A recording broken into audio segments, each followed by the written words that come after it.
Black Friday is coming, and for the adults in your life who love the coolest toys, well, there's something for them this year too.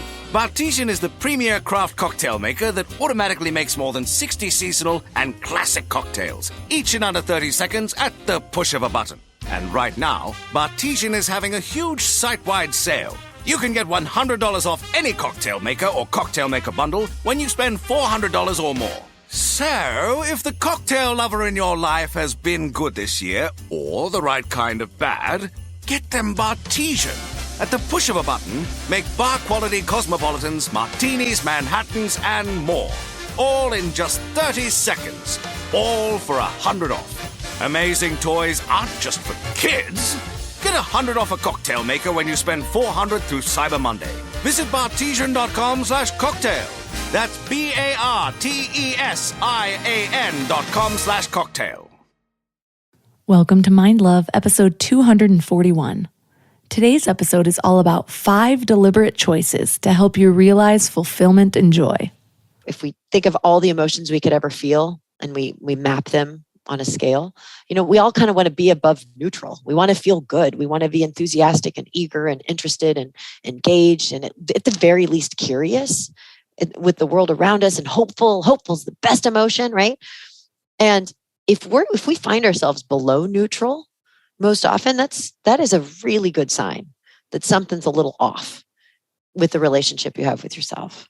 And here's another one. If we find ourselves wanting to distract and numb, sedate, and control that inner reality by distracting ourselves, numbing ourselves, essentially what we're wanting is a break from ourself.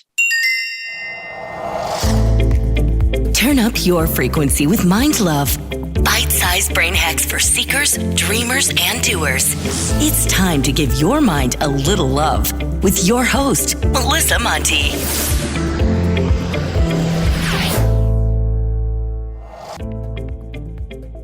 If you're new to Mind Love, first, I am so glad you're here. And second, don't forget to hit subscribe so you never miss an episode. Giving your mind a little love isn't just a one-time thing, it's a way of life. Plus, more subscribers helps me attract more amazing guests and gives you more opportunities to change your life. So don't forget to subscribe. Today, I'd love to share a review by Woo Woo Junkie, who says, "Love, love, love. I was referred to the Mind Love podcast by a dear friend, and what a lighthouse Melissa has been on my spiritual journey. I've recently declared myself a woo-woo junkie, craving all things holistic, spiritual, and metaphysically healing to give me that much-needed positive energetic kick in the ass, and Mind Love absolutely gives me that fix. Thank you so much for leaving this review. Frankly, I feel like we'd be friends if we knew each other, so let me know if you're ever in Big Bear. And now let's get to the show. Did you know that we make an average of 35,000 choices per day? Look back at yesterday. How many of those choices were you actually aware of as you were making them? That might be a little difficult to quantify in hindsight, but let me ask you this. How many of those choices moved you toward the life you dream of living?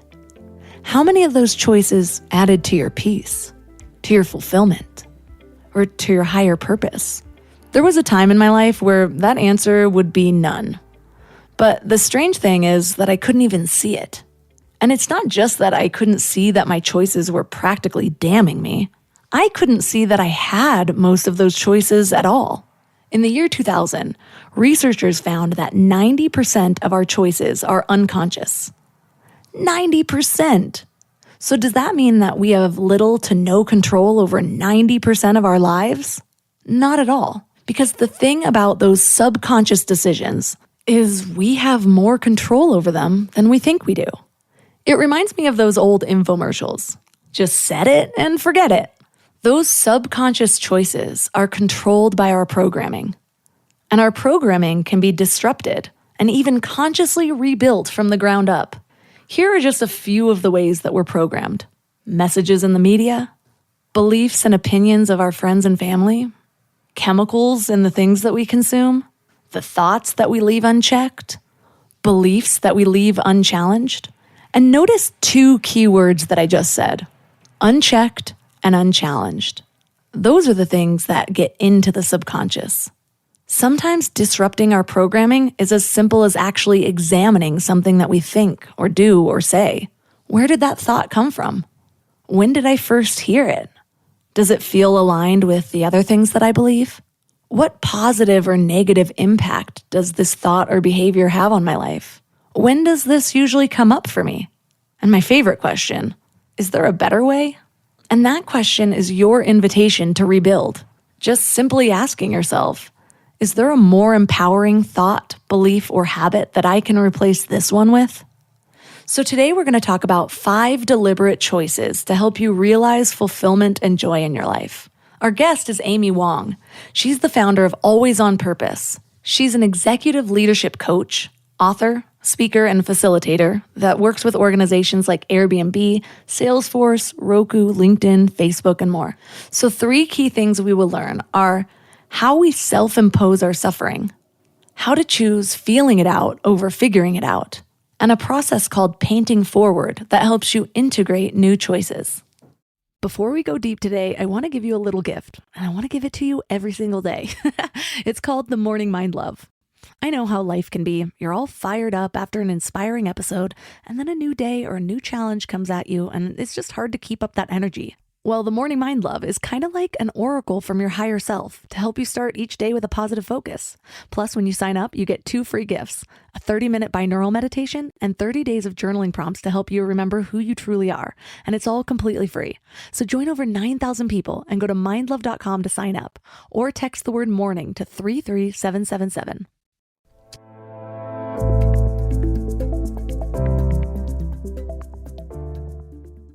And now let's welcome Amy Wong to the show. Oh, thank you. It's so great to be here today. So what does it mean to you to live on purpose, and what led you to this teaching? Living on purpose is a really more of a way of being.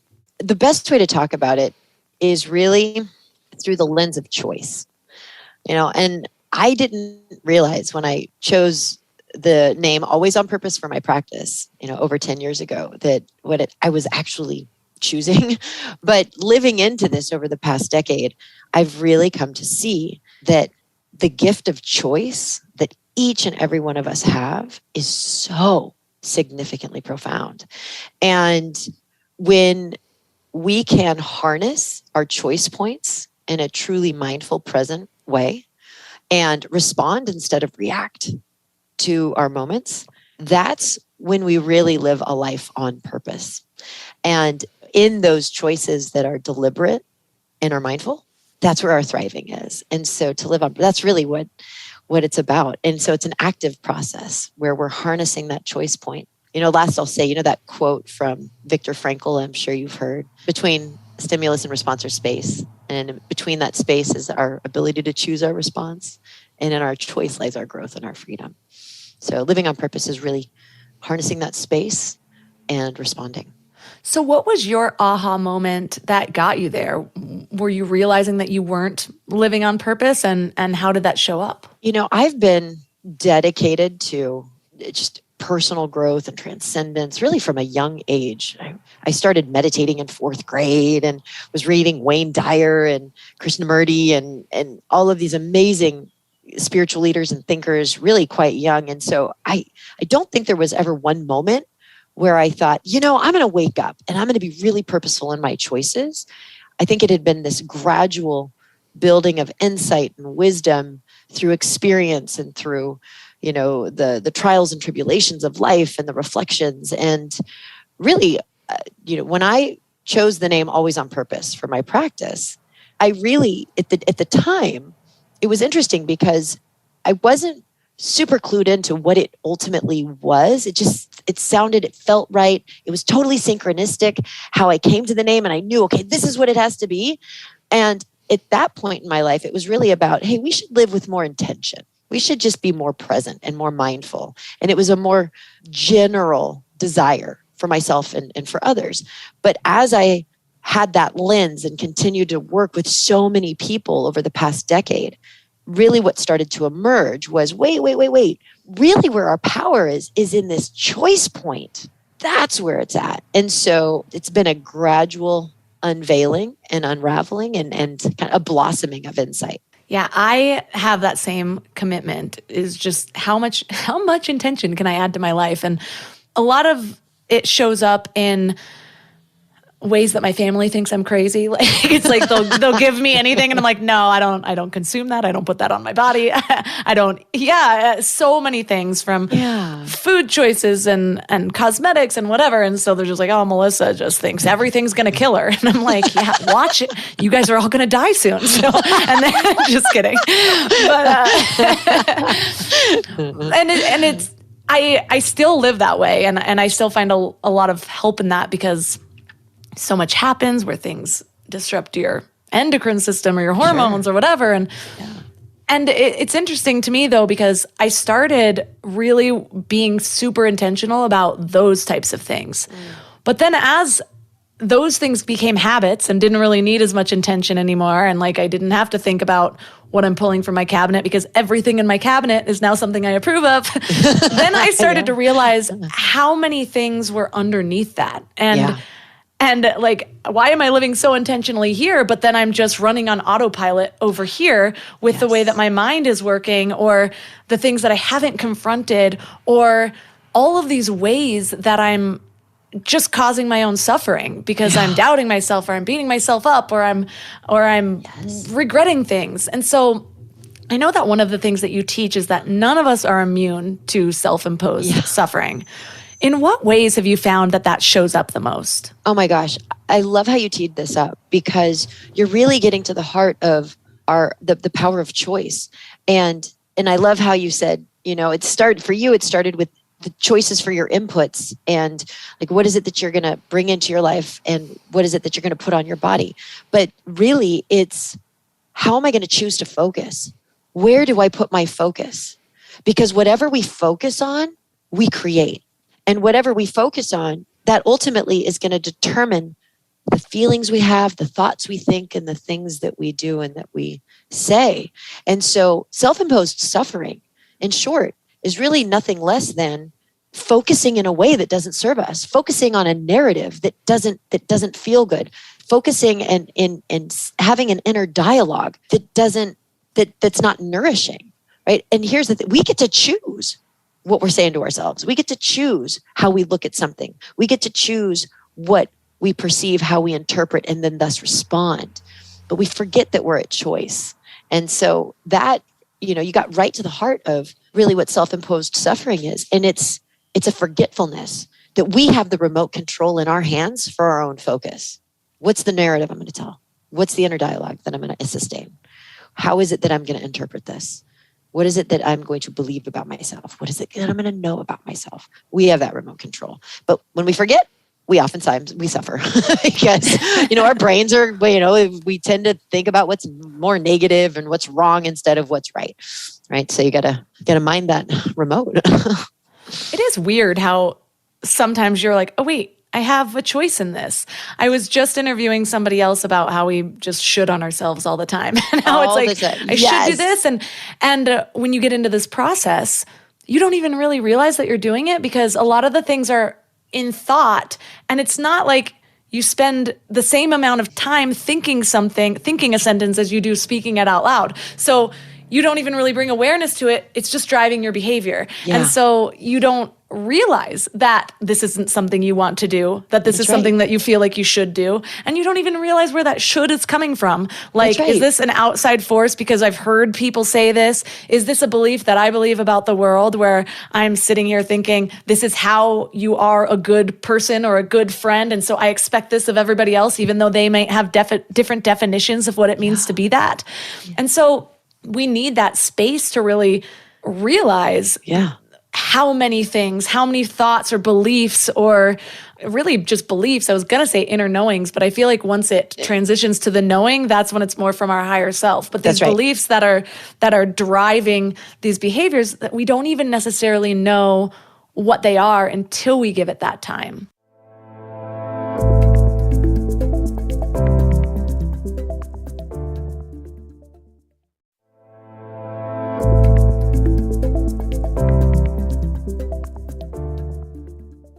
But these beliefs that are driving these behaviors, that we don't even necessarily know what they are until we give it that time. Oh, so well said. That's absolutely right. And this is exactly the nature of autopilot. Things are just running in the background, and we don't zoom out and we don't question, we don't examine, what is this force that's driving me? Where is this coming from? And I love that you narrowed it on should, because to me, should is the worst word in the English language. I think it is the epitome of resistance. It's the epitome of autopilot. And we have become conditioned to not just use it, but to falsely believe it's the reason that we're successful. Well, I'm healthy because I should be eating healthy, and I should be going to the gym, and I should be doing these things. And, and it's not that it's wrong if we use the word should, but the energy underneath what's happening with should, oh my gosh, that truly is the epitome of living by default, really. So when you identify what is really holding most people back, is it just the fact that we think we don't have choice when we actually do, or that we're not confronting our autopilot? And the more and more I've been thinking about this, and especially as I'm talking about it because the book's coming out, I think it really just comes down to fear. Fear is the main reason that we're holding ourselves back, and this force that drives us. And then I would say one of the biggest drivers is the relationship we sustain with ourselves. And what is it that I choose to believe about myself? What is it that I choose to know about myself? And we're at choice to believe or know the things that we do know about ourselves or not, but we forget that we are. Yeah. I find it interesting that we can look at a relationship between two people, and especially from an outside perspective, we can clearly see when there's a toxic dynamic. In internal perspective, sometimes it takes you a little bit longer. You're like, well, I don't know. This is just how me and my boyfriend treat each other. Like, well, you don't call your boyfriend a dumbass? And it's like, no, I don't. Like, this is a weird love language. But then, you see it, other people can see it, and they're like, yeah, that's dangerous. And then we start to be able to see, okay, yeah, maybe this is dangerous. And usually with a relationship like that, you either have to get out completely, or take a break, or you have to start rewiring all of the dynamics between you and that person. And it takes it usually takes a pretty extreme shift to end up moving out of that. That's right. For a long time, I believed that if a relationship got too toxic, there might not be any saving it. And I might still believe that. Maybe I don't. I don't know. I just need to see it in the real world. But when it comes to the relationship with ourselves, we don't have the option to just cut it off, to find somebody that fits us better. And we don't always have an outside perspective unless we have a really awesome, spiritual friend that's like, hey, I've been hearing the way you've been mumbling to yourself under your breath. Nobody's in our minds with us. And so That's right. How do we recognize when our internal patterns, the dynamic with ourselves is toxic and that it needs shifting? And then what do we do, since we can't just be like, I'm cutting off that voice and I'm like hiring another one? This is such a great question, Melissa. In short form, it's totally dependent on how you feel. How are you feeling on a normal day-to-day basis? What's your baseline, right? I like to think in terms of, if we think of all the emotions we could ever feel and we map them on a scale, we all kind of want to be above neutral. We want to feel good. We want to be enthusiastic and eager and interested and engaged and at the very least curious with the world around us, and hopeful. Hopeful is the best emotion, right? And if we find ourselves below neutral, most often that is a really good sign that something's a little off with the relationship you have with yourself. And we could so dive into exactly why and what are the mechanisms for that, but really it's how we feel. And here's another one. If we find ourselves wanting to check out regularly, and we all do, whether it's social media, whether it's shopping, whether it's alcohol or some other substance, whether it's, if we find ourselves wanting to distract and numb, sedate, and control that inner reality by distracting ourselves, numbing ourselves, essentially what we're wanting is a break from ourself. Well, what do we want to break from? We want to break from that toxic relationship that we are sustaining. Well, what does that mean? That means, well, here it is. A toxic relationship with self is one, me, you, anyone, one believing that something's wrong. something's off. It's either of lack, not good enough, not worthy, not deserving, not complete. It's a belief of lack, of undeservingness. And the thing is, with these self-relationship that we have, it's subtle. It's not like you walk around all day saying, I don't believe it. I'm of lack. I'm not good enough. It's subtle, and we can tell simply by how we feel. And the feeling straight up is just not good. That's such a powerful point, because I think the tendency for most people, myself at times included, until I bring awareness there, is if I'm not feeling good, I want to point to all the things externally around me that need fixing. And then all of a sudden I'm like, well, if I had a bigger house, or if I had this, or if I was closer to people that I knew, and then I feel worse because I'm just bringing attention to all of these things in my life that I suddenly want to change. And it's crazy because minutes before, those things weren't even a problem. I'm like trying to assign blame for why I'm not aligned. Instead of just saying like, well, step one shouldn't be to try to figure out how to fix everything around you.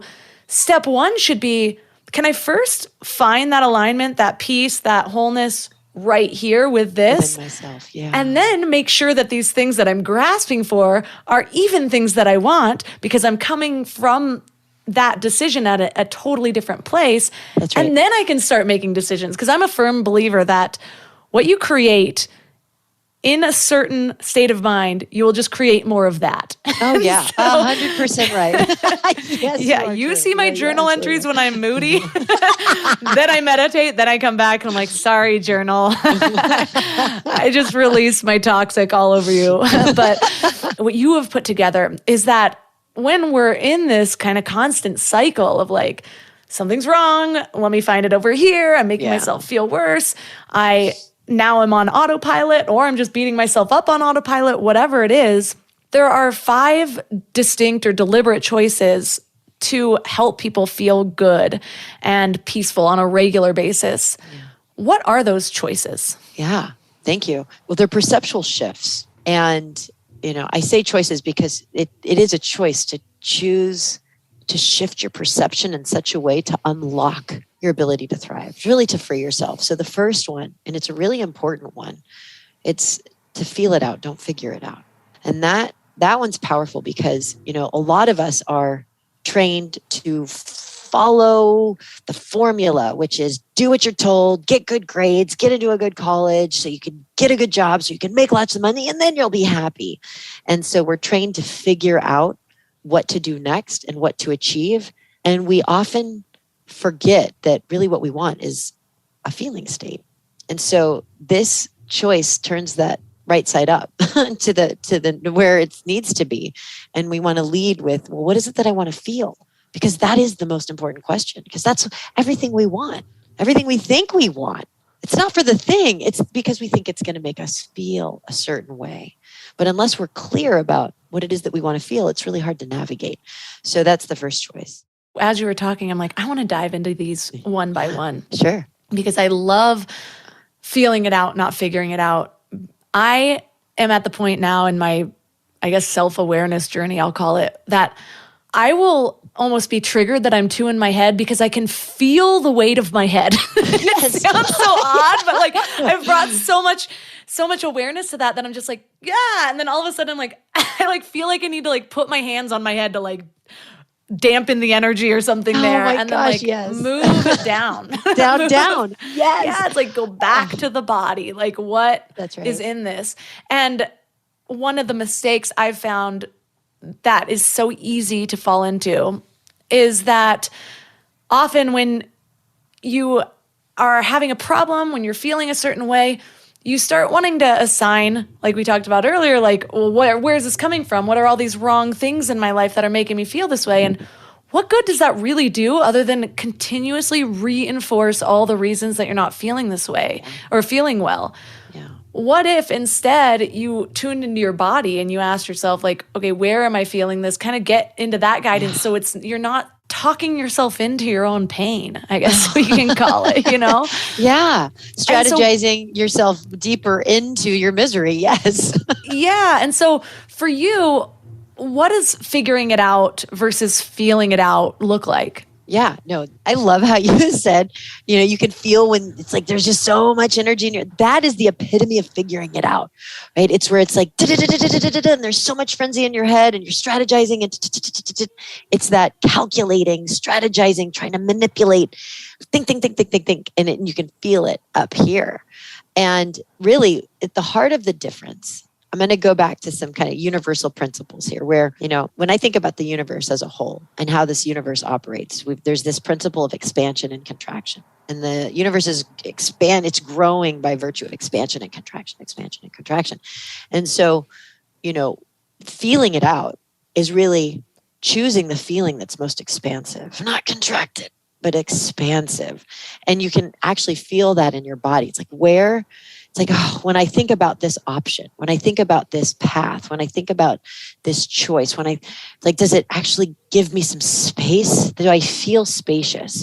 Do I feel like my heart opens? Does it feel open and expansive versus does it feel a little contracted? Right? And so you might have a big dilemma on your hands and you're like, do I choose this path for my professional career or do I choose this path? And then as you really consider both, it's like, well, as I consider this one, I can actually feel like, oh, it's getting a little tense. And it's like, but it might be exciting.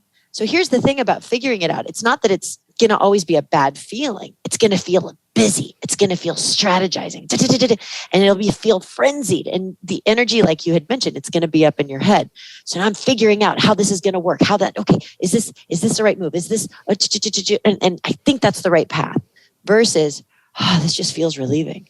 This feels more open. This just feels better. And you can tell by how you're talking to yourself too. Oftentimes, when we're figuring something out, we'll say, that sounds right. Oh, that seems right. That seems logical.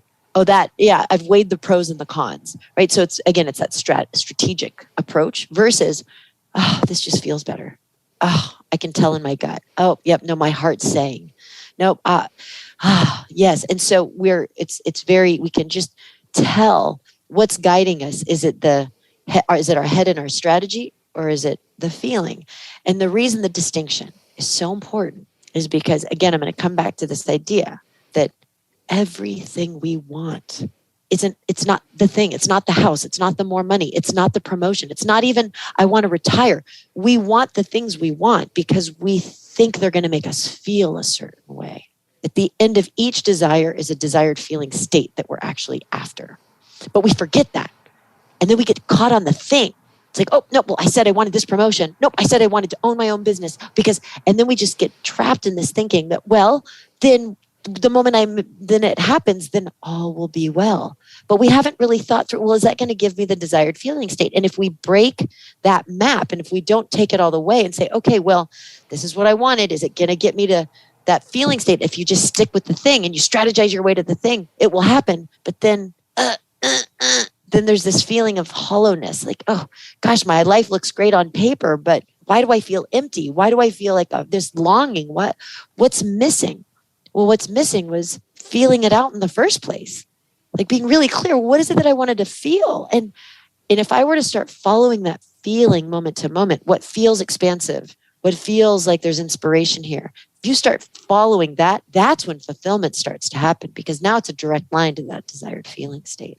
I have a process of figuring out my goals that I figured out a couple years ago and I still use to this day because I just find it so helpful. And it sounds very similar to what you're talking about. And one of the things that my husband's been doing a lot lately too, he has, I think it was like a Tim Ferriss episode, but it's talking about going 7 layers into your wants because you'll understand the deepest desire of that. And usually around 3 or 4, you've got to start thinking a little bit more. And every time we've done this exercise, it takes us to something really profound. It's like, okay, I want to launch this thing.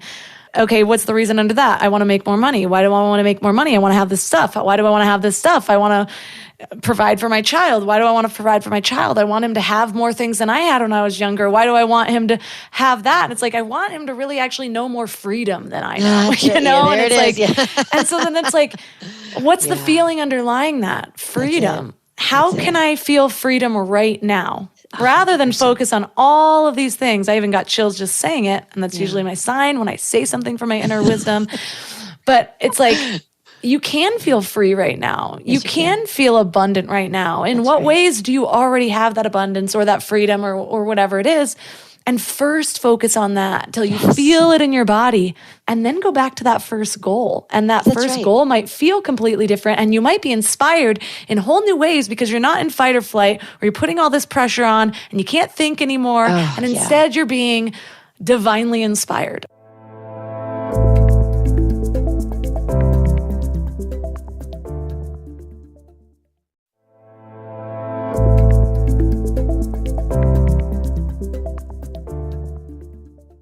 And you can't think anymore. And instead you're being divinely inspired. No, that's it. And it's about receiving that inspiration. But the only way you're going to be able to perceive and receive that inspiration is if you are really clear about what it's all about in the first place.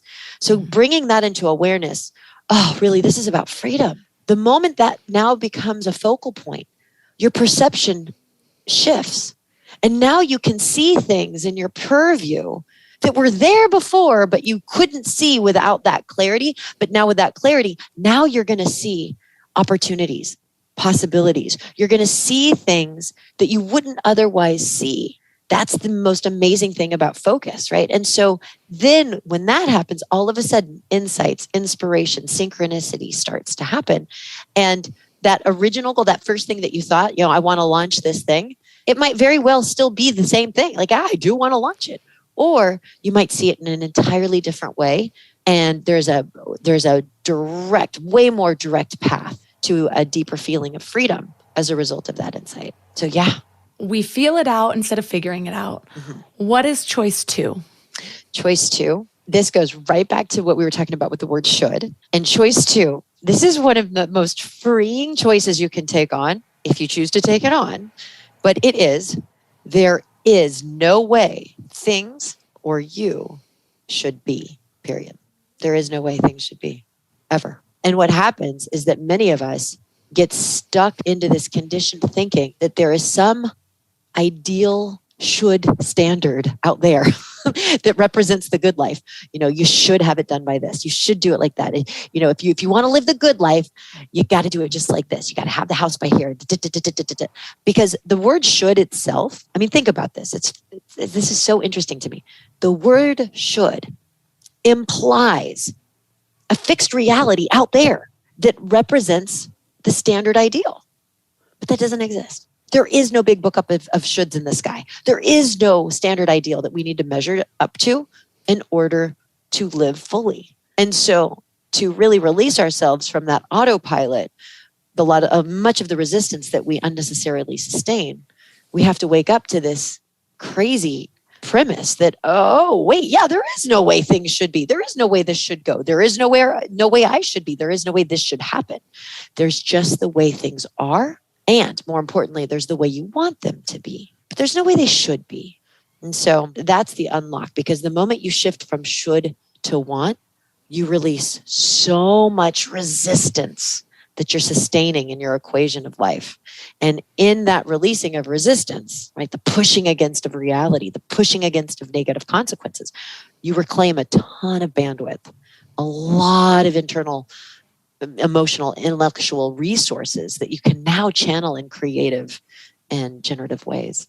Yeah, because it's like suddenly realizing that we're following this invisible framework towards something that doesn't exist anyway. Yeah. Which takes away even our notion that it's possible to look inside for a different way to be. Because it's like everyone's following this shouldy path. That's exactly right. I could take this metaphor all day long. Oh, right? I know. I should you not. Yeah, they're like sitting there in their hot, steamy shoulds. And then we suddenly are like, okay, well, if that's not there to follow, then what do I follow? And then all of a sudden, all we have is ourselves. And so then you have to go in and say, okay, I thought these were all the ways that I should be.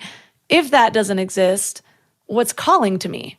And have I even spoken to this part of myself before? Have I even realized that I have internal wisdom that is just waiting to be answered? I actually had a weird moment where my relationship with my internal wisdom has been getting really like obvious.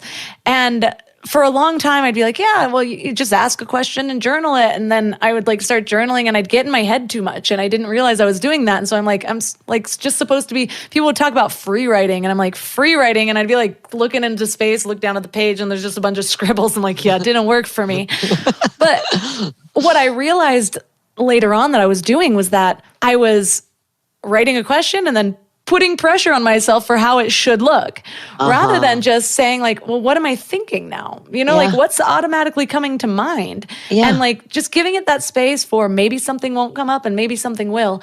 Yeah. And in practicing this, it might be where I am at in my life. Maybe motherhood cracked open my intuition, maybe the fact that I'm not drinking anymore, maybe all of the things. And all of a sudden now I ask a question and it's like in my own voice, this sentence will come out that is inarguable. It's just like divine truth. And I'm like, well, you've just been there the whole time, just like waiting for me to scratch your surface. Yeah. And and it's amazing how much wisdom and magic emerges when there is none of that resistance. I mean, resistance, that pushing against blocks flow. It just blocks flow. And when you just let it be and let things be, it's amazing. It just 100% resonate with you. But everything you just said right there. So now that we're feeling it out and then realizing at the same time that there are no ways that life should be, that you should be, what is step number 3? Well, then you got to ease into, that's right. Then choice number 3, then you've got to really ease into, and this is a powerful choice, and it's a choice, right? Because there are very few truths here that we can claim in the world and claim in existence, but this is a choice. And so you ease into the choice, you have to choose to know that it's always working out for you. Because if you're going to feel it out and there's no way things should be, then you got to step into this deep faith that it's always working out, even when it doesn't appear to be working out, even when it's hard, even when it's painful. Because everything here is for your highest health and wholeness and growth. If you choose to see it that way. And so this is where we have to turn, crappy experiences into manure. It's not crap. It's manure. Manure stinks. But guess what? It cultivates beautiful blossoms. And, life is riddled with crappy moments. We're going to have extremely challenging times. That's just the nature of being human. We live in a world of duality. You can't have up without down. You can't have birth without death. You cannot have joy without pain. So we are going to experience unfortunate, hard, contrasting times, but they don't have to be unwanted. They could be part of the process. That's the cultivation for what's coming. And so if you choose to know that it's always working out, then it's a game changer, because now you can turn really unfortunate situations into non-resistant ones, where all of a sudden appreciation, gratitude, lessons, and magic will start to emerge from pain, from hard times. But it's a choice. A lot of people can say, "Oh, this is relieving," and some will say, "Like, well, how can you say that? There's so much pain and there's so much." It's a choice. It's a choice. But if you take on the choice, it is freedom. And if that's your desired feeling state, which for a lot of people it is, let's be clear, right? We've got to make choices that are going to get us closer to that a state of freedom. I've been really good at this in hindsight. And even that's a choice that you have to make. It's not good. It's not easy for everyone, or at first, or if you've never done this before in hindsight. A lot of people are still looking at past things that happened to them and being like, this is where I was the victim. This is where my life went awry. This is where everything sucked, which a lot of those things might be true. Yeah. And also there's always another perspective of like, what did those things create? How did those things transform you? And so I had a really rough 20s and I did all that work with that. And I saw how it funneled me exactly where I needed to be. And it was a really, really powerful realization that did take me some years to get to. Yeah. But then when COVID hit, I was like, well, I've got the tools for this. And I was like, all right, everything happens for a reason. But if I'm being really honest with myself, those were moments. And then the other moments of just like, what is going on? Why are people just falling into what? Like, why aren't people thinking? Like, how is this happening? Like, I'm moving. I can't be around this anymore. And it's funny looking back because I can see how I would have like these moments of peace, but there was such a resistance. Like, are you just trying to talk yourself into something that you don't really believe? But I was talking with my husband And we were kind of like, oh yeah, that was a crazy year. And then we started looking at it, and it's like, I had said when I was 30, 5 years and I'll have a baby. And I got pregnant at the beginning of COVID. And I don't think I would have made that choice if it wasn't for the world shutting down. Because suddenly I'm like, well, what else am I doing? And then we moved to the mountains, and I don't think I would have done that because I was, and we had talked so often about it. It's like, well, are we going to stay in LA? Like, can we actually live the life that we want to live in LA? I was addicted to so many of the conveniences of LA. And I'm like, but there's this women's group I'm a part of and my yoga studio. And then my yoga studio shut down and the women's group wasn't meeting anymore. And so we moved, and looking back, it's like, now that transition of moving and of getting used to whatever's going on has happened, I can see how it very clearly funneled me exactly where I needed to be. And so that's right. How do you work with yourself or other people to help them be better at also seeing it and not just saying it in the moment that everything is working out? So that they can actually feel the truth in it. Yeah. Well, I've got a process I call painting forward. And it really essentially takes what you just said and it flips it on its axis so that we can do it presently. So it kind of works like this. In the same way that, like, you right now, you look back and you can look at those situations that were painful or hard and you're like, oh my gosh, that was awful. But look at how it all worked out. And here we are. So it totally serves me. So in our now moment, we can look back to the crappy times or the hard times. And even though they were unwanted at the time, from this point of view, it's actually very purposeful and it's wanted. And we can say, oh, well, if it wasn't for that, I wouldn't be here. And so there we've got this great sense of purpose and freedom. So we do that in our now moment looking back. So why not do that in our now moment in a shitty moment looking forward, right? So if we're in a really tough situation, we're in a situation that's unwanted, that's painful, that's not ideal, that's not according to quote unquote plan, then what you do is you just for fun, you fast forward a while from now. So let's say 3 years from now, 5, and this literally takes moments. And you say, okay, well, let's just imagine 3 years from now, I'm living the dream, that I am in my aspirational state. Now, remember, we feel it out. We don't figure it out. So what's most important about that aspirational state is, well, what do I want to feel 3 years from now? So let's just imagine, let's just assume that that's going to come true. Okay. That I'm going to be living into my aspirational state. Okay. Now from that place, explain why and how this that I'm going through right now is necessary for that. So it converts the whole point of view of resistance to this crappy now moment to a purposeful stepping stone that will naturally give life to lessons and ahas and the people and the opportunities. So you paint forward from where you are now, how this was necessary to get you there. And so you might say, oh, well, because I lost this job, that means that I'm going to meet this person and I'm going to do this. You come up with whatever narrative you want. But the idea is to make sense of it, recognizing that this is actually necessary to get you where you're intending to go.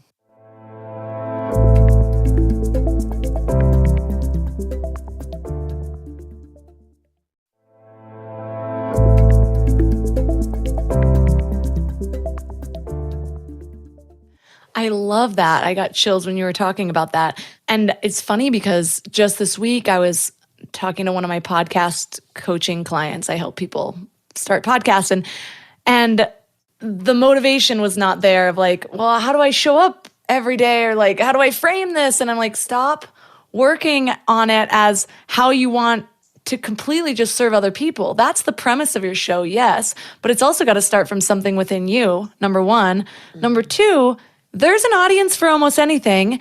And if you first get clear about how this is going to light you up the most, about how this is going to help you achieve your goals, about how this is going to get you from here to there, then all of a sudden it's not just like trying to create a podcast where maybe in the beginning no one's listening. this is your practice for also becoming a public speaker. That's how this started for me. I was like, well, I want to speak publicly. What can I do to practice that right now with no one's permission, where I don't have to be pitching myself? Okay, I'll start a podcast. And then I'm like, well, what are the things I want to work on? I want to work on talking off the cuff.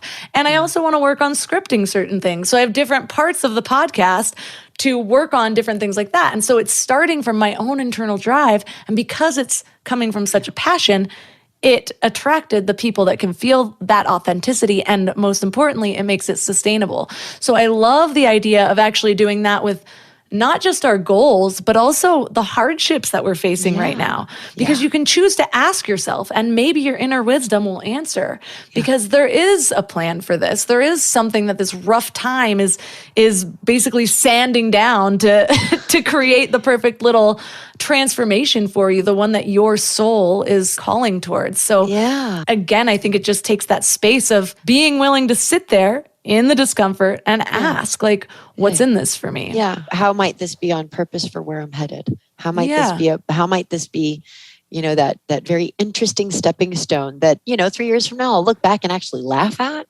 and just find so much joy in the story. But right now it sucks. I'm not going to lie, but it's a stepping stone. So I'm going to look at it that way. So what's choice number 4? Choice number 4. This is a big one, and it's one of my favorites. And it is this: choose to know that you are already complete. Yeah. Now this can sound very cliche.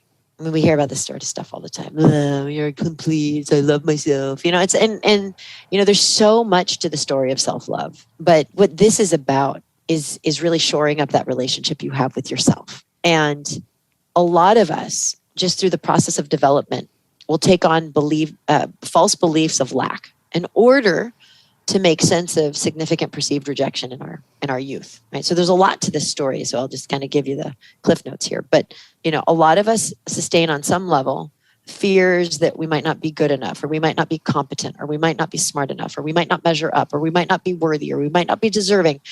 And it's not super overt. It's subtle. And in certain contexts, it might be really intense and not at all present in other contexts, right? But all of us at times will entertain feelings of, oh, I'm not good enough, or I don't measure up, or I'm not qualified, or I'm not deserving, or whatever it might be.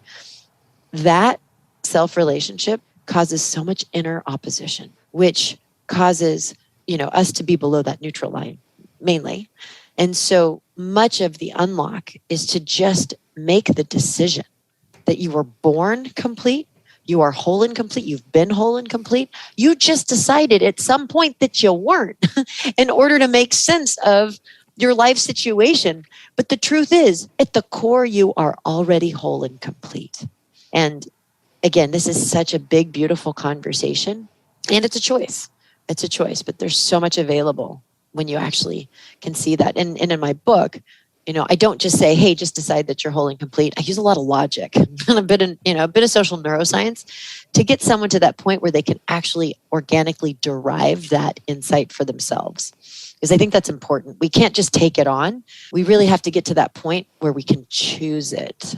And so having been a math major and just knowing that this is, that my mind works this way, I really had to present a super solid argument and use a lot of logic to get people to that point where, oh yeah, okay, obvious. It's totally irrefutable that I'm complete. I get that. Okay, boom, I can choose that. I know. It's so funny. Where do we get these ideas of perfection or completeness when we've never seen it anyways? Is it just the assumptions we make about other people? Like, oh, I see that they're doing this better than me, so they must be doing everything else in their life better than me. Because I guarantee if you followed them around with a camera for a month, you'd find so many things that you're like, oh my God, like totally. You just never wash your hands after you go to the bathroom. I don't want your money anymore. I wouldn't swap lives with you, you animal. Right. Here's my hypothesis on this is that, and again, one of the big reasons why I wrote my book is because when I was becoming certified in conversational intelligence, and it's a lot of neuroscience of trust, and that is when I became privy to the neuroscience of rejection. And let me tell you something, Melissa, when that was the missing piece Everything that I had been studying, everything that I had been researching, everything that I was passionate about, everything that drove me, this was the missing piece that made it all click. And, so here's my very strong hypothesis is that, first off, the way our brains are configured, we are all hardwired to be in connection with one another. We know that. Many of us understand that we are hardwired we're social beings. We need connection. We need to be in a tribe. But we really don't look at this fully. It's like, what's the implications of that? Like, what does that actually mean? Well, equally, we're also hardwired to avoid rejection on not just a conscious level, on a non-conscious level, because rejection is death to the brain. I mean, think about it. For an infant who's just born, an infant cannot survive unless the caregiver buys in. So the brain knows, okay, yeah, food, water, shelter, that's important, but that will all follow if mom or dad or caregiver buys in. So rejection is just as triggering. Any form of social isolation, any sort of social rejection is just as triggering as a tiger jumping out of a bush. The brain can't differentiate between environmental threats and social threats, because social threats, rejection, it literally registers as physical pain in the brain. Now, when I learned this, my mind was blown. And I'm like, why are we not shouting this from the rooftops? Why are we not teaching this in schools? Because this can help so many of us make sense of our lives. Oh, that's why I'm so afraid of judgment. That's why I don't want to put myself out there. That's why I'm so afraid of failing, because it all maps back to this perceived fear of rejection, which maps to death, which maps to, I don't want that. And so when we can start to make sense of that, it's like, oh my gosh, I understand myself so much more. But the bigger question, like, where did these false beliefs come from? My very strong belief, my hypothesis is, it is those first experiences of significant perceived rejection, and it's usually benign, right? So like mom not reading you a bedtime story when you're 4 years old because mom just brought home little baby brother, right? And so that mom's choosing baby brother over you. Oh my God. Right. So these moments that are formidable for us to make sense of that very triggering experience of rejection in order to make sense of it, but more so to protect ourselves from that furthermore, we have to know, like, well, why did this happen? Oh my gosh. Oh, well, it can't be mom's fault, because if it's mom's fault, well then, oh my gosh, we're hosed. Like, we'll never survive. So it can't be mom's fault. Must be my fault. I must not be good enough. And so we imprint a self-identification that's not true, but we needed to take it on in order to make sense of that very painful experience, so that in this now belief that I hold, okay, well, I must not be good enough. Well, now if I believe I'm not good enough, now with that belief, it's like lenses. So with these lenses, now I can look out for all the instances in which I might be found out as not good enough. And I better avoid those, because if I get found out as not good enough, I'm going to die because I'll be rejected. And so we start living conditionally due to these glasses, these beliefs we take on as a result of this fear of rejection. So it's, again, like I get so fired up about this, because it just seems like, again, why are we not talking about this? That's why I had to write the book. I know.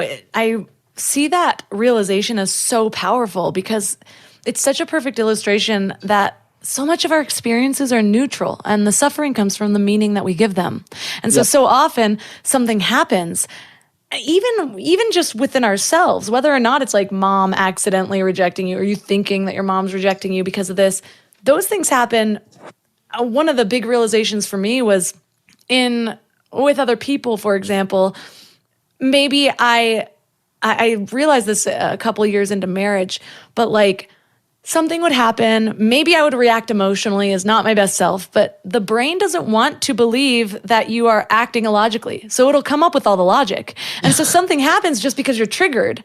And then all of a sudden you start packing in all the reasons as to why you did that. And then all of a sudden you have this solid argument against husband about like why he screwed you over because he didn't empty the dishwasher and whatever. And like the meaning that you give it and whatever it is. And I am great at debate. So I can come up with all of the reasons. Sorry, Shane. And so then all of a sudden I'm like in my room ruminating, just making myself miserable, like, and I walk out. Now he's a monster. So it's just like, if we can just step back and realize like that was a neutral moment. All of these things are neutral. Even things that look so horrible, it's still just like Life happens. Sometimes bad things happen. It's still not personal. That's exactly Even when right. somebody does something that seems so personal, it's still about not. them. It's know? exactly right. It's exactly right. It has nothing to do with us. That's exactly right. There is no, and I always say that there's no inherent meaning in the system.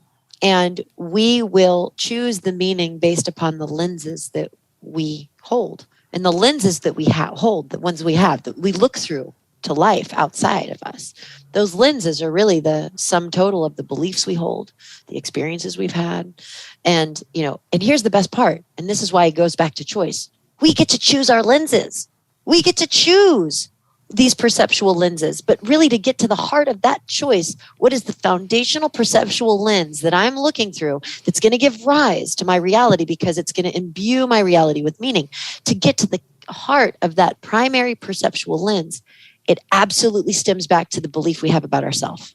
That is the fundamental primary lens that we are looking through. And if we want to ultimately free ourselves into a life of joy and fulfillment, the true lens, the only lens we need to be looking at, there's the one that we really want to attempt is, again, that lens of belief, self-belief. What do I believe about myself? Because that is going to determine how we see everything. And I think that perfectly cues up the final and likely most life-changing choice, which is that. That's right. And this is I love distinctions. And when this distinction emerged, years ago, I thought, oh my gosh, this is the game changer. And here it is. It's, you have to choose to know, not believe, your worth. And this, people are like, okay, that's interesting. What does that mean? Well, really what this is about is, now, when we believe something, beliefs, as we're talking about, they're like lenses, right? But the nature of a belief itself, we can't have a belief without conditions backing it up, right? So in other words, if I say, Melissa, I believe you're a really great person. Well, I wouldn't just say that. That statement doesn't come out of anywhere. That assertion can only exist due to the conditions that I have accumulated to make that assertion. So, I believe you're a good person because you're doing this work and you do the studies and you have all these amazing stories and you go out. So all of these conditions map to, hey, here's my belief. So what's important to really point out here is that all beliefs are conditional. You need conditions in order to assert a belief. Now, when your sense of self is in the realm of belief, if this relationship you have with yourself is due to a belief, well, then you've made yourself conditional. Now I need conditions to validate what I feel about myself. So in order to say that I'm worthy, in order to say that I'm good enough, I need to go do this and I need to go do that and I need to. But the problem with that is the moment we need to go prove our sense of self, we are always going to bump up to an equal amount of proof that validates the opposite, because that's the nature of proof. We live in a reality of duality. And so we'll never, ever, ever, ever, ever be free when our sense of self is in the realm of belief. And so we have to transcend that by totally leaping from that paradigm of belief, to the paradigm of knowing. And knowing is just a choice. I just choose to know that. And it's usually despite the evidence. How many times have you been in a conversation with your husband, right? Shane, I think his name is, right? And you're like, and you're in this argument back and forth. And he's like, yeah, but, and you're like, nope, I just know. And he's like, yeah, but no, look at this. And nope, I just know. And he's like, but look. And he's got this evidence. You're like, I don't care about, like, no, I just know. And there's no amount of evidence that's going to knock you from your belief. You're choosing it unconditionally. And so what the magic of knowing, the decision to choose to know, is that you are now unconditional. And so to choose your worth unconditionally means I'm going to choose to know I'm worthy regardless of what I hear, what I say, what is around me. I'm going to choose that. And from that place, when I know who I am, if I know that I'm enough, if I'm complete, I've essentially taken the glasses off. And here's what's so cool, because beliefs are glasses, right? If I've got a belief, I'm tuned to look for the evidence. But the moment I take the glasses off, in this place of knowing, if I know I'm complete, this is when stuff just becomes stuff. Nothing now looks like evidence. Nothing is threatening. Nothing looks like proof for or against you being good enough or not good enough. And so it's a simple distinction, but underneath this simplicity, it's really powerful.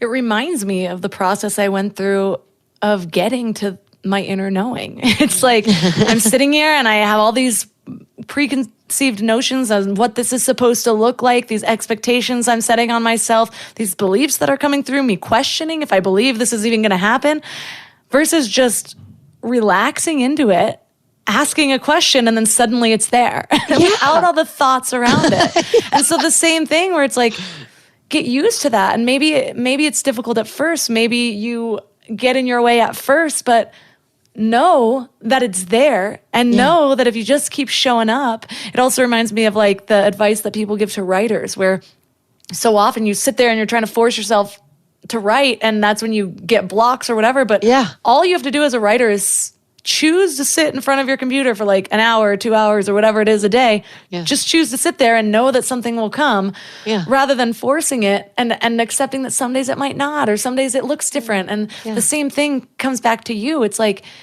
some days you don't feel pretty, and some days you feel like you're failing, and some days this. But if you've already got that underlying knowing that this is just what it is to be a human, and it's not any fault, like it's not, this isn't something going wrong. This is just a process to get to where you want to go. It's just such a powerful shift. So thank you so much for all of the wisdom that you brought to this. This was one of my favorite interviews in a while. It was fun. Fun. So for listeners that are just vibing with you like a bestie like I am, what's the best place for them to connect or find your book? Oh, thank you. Well, so my book is everywhere books are sold. Probably easiest place is Amazon, and it's titled Living on Purpose: 5 Deliberate Choices to Realize Fulfillment and Joy. And, I do have an Instagram account. I really don't use it. I am big on LinkedIn though. And my handle is Amy Elisa Wong for both. And Elisa is Eliza. Yeah. And my website, Always on Purpose. Lots of stuff on there as well. alwaysonpurpose.com. All the links for this episode are at mindlove.com/241. There are so many challenges I can take from this week's episode. The first one I want to talk about, though, is just being more aware of your choices. Is this choice moving you toward the life you want, or is it moving you away from the life you want? Because so often we think that this choice is just choosing later. Like procrastinating is just deciding to choose later, when really you're building a neural pathway that will increase the likelihood that you procrastinate again. You're building a belief that you are not the type of person that moves forward on your goals. And these are all things that need undoing, which means you're actually taking a step back, not staying where you are. So that's the first paradigm shift that you need to know when it comes to all the choices that you have in this life. And I'm going to give you one more challenge because I think it helps with the first one. And it's what we talked about around feeling it out over figuring it out. So often I get caught up in my head, and before I know it, I'm doing the thing I didn't want to do because I'm stuck in a mind loop that's giving me depression or anxiety. When instead, can I just tune into my body? Is this suffering coming from my mind or from my body?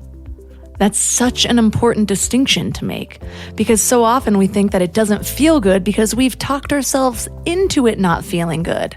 We've convinced ourselves it doesn't feel good, rather than just tuning into our bodies straight away and asking where we're feeling this, asking what's coming up for us, asking why it's coming up, and using that moment to unravel some of the things that are stored there. So those are 2 things to work on.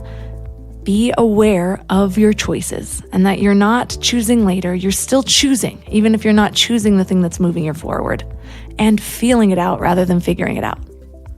And let me know how it goes. Reach out to me on Instagram at mindlovemelissa, or leave a comment right here on the show notes page. Also, if this episode was helpful for you, please take a screenshot and tag Mind Love Podcast and Mind Love Melissa. I really love to see those shares. If you'd like to support Mind Love, the best way to do that is by joining Mind Love Premium at mindlove.com/premium, where you get an ad-free listening experience, early release episodes, bonus meditations that accompany some of the podcasts, and also 50 exclusive episodes that are only available to premium members. You can also support one of my amazing sponsors at mindlove.com/sponsors, Or you can leave a 5-star review on Apple Podcasts or Spotify. And if you do, I'll probably read your review on the show. And that's all for today. So thanks for giving your mind a little love today, and I'll see you next time. Thanks for tuning into Your Higher Frequency with Mind Love. Head to mindlove.com for a free gift to keep your vibes up until next week.